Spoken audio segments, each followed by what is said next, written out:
Hello, I'm in Stafford and I'm with Moody, the former England captain and winner of 71 Test caps. And we're here to preview the final weekend of the RBS Six Nations. And Lewis, we're going to kick off with the first game, which isn't really going to trouble the scores, but it's important to Scotland and Italy at Murrayfield.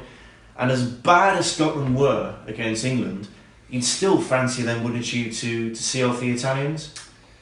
You would, but I think there's been an enormous dent to Scotland's ego in the manner in which they lost to England. So I think if Italy ever had an opportunity to beat them in this tournament, it would be in this game. Is that likely? No, it's highly unlikely, but it is a possibility.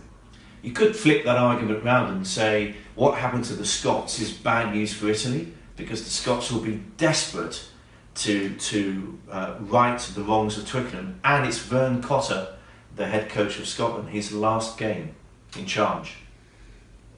Yeah, I'm sure there will be an element of emotional response because of the Vern Cotter departure at the end of this campaign, and I think Scotland in particular will feel like they need to prove to themselves, not anyone else, that they are not as bad as they played last weekend against England.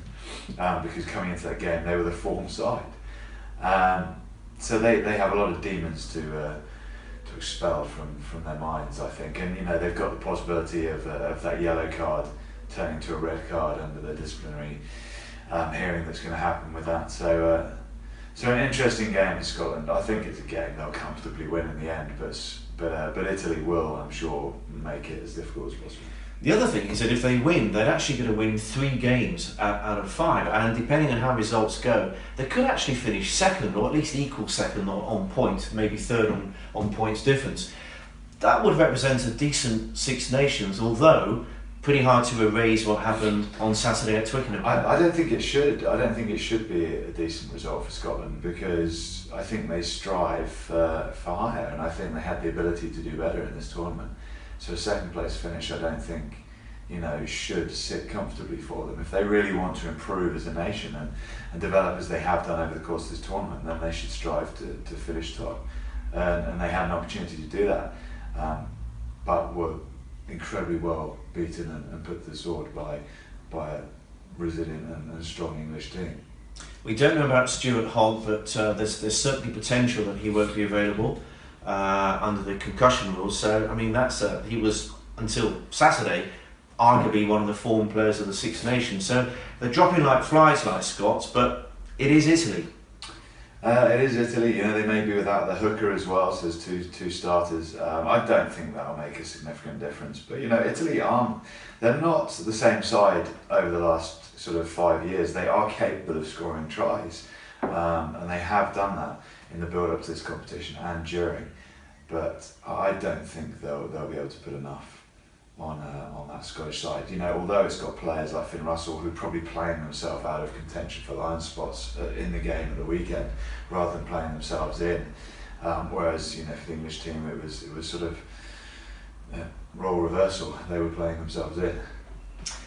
Italy lost at home to the French at the weekend, and it was Groundhog Day again, Lewis, wasn't it? Yeah. Sort of reasonably competitive for most of the first half, and then just completely fell away. Presumably we're expecting the same again at Murrayfield.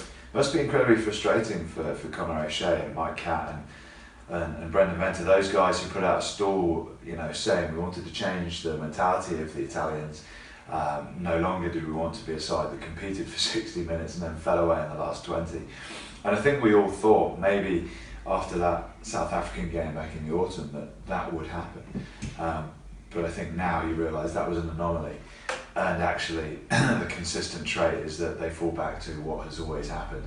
And so Mike and Catty, Conor O'Shea have got a lot of work to do with Italy. There's no doubt in my mind this has been one of their most disappointing tournaments in recent years, and especially after so much hype before the competition.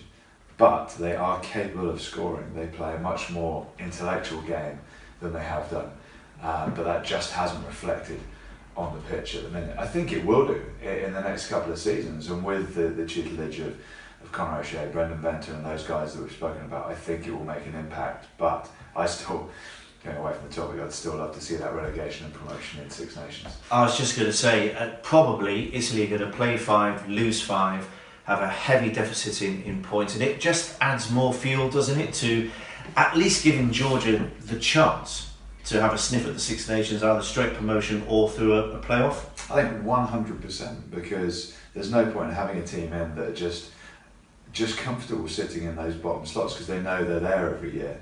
They haven't progressed as they should have done over the last 2 decades, Italy. There have been years where they've crept up and beaten a few sides here or there. I think England are the only Six Nations team they've yet to beat. But I would argue tooth and nail that Georgia should be given the chance to play in the Six Nations in a second tier tournament that then allows them that promotion opportunity, because they sit above Scotland in the world rankings, and that may have changed recently. Above Italy. Sorry, what did I say? You said Scotland. Scotland are 5th. Scotland are going well, but they are above Italy. So they're in 11th, and Italy are in 12th. So for me, it just screams that they should be given the chance.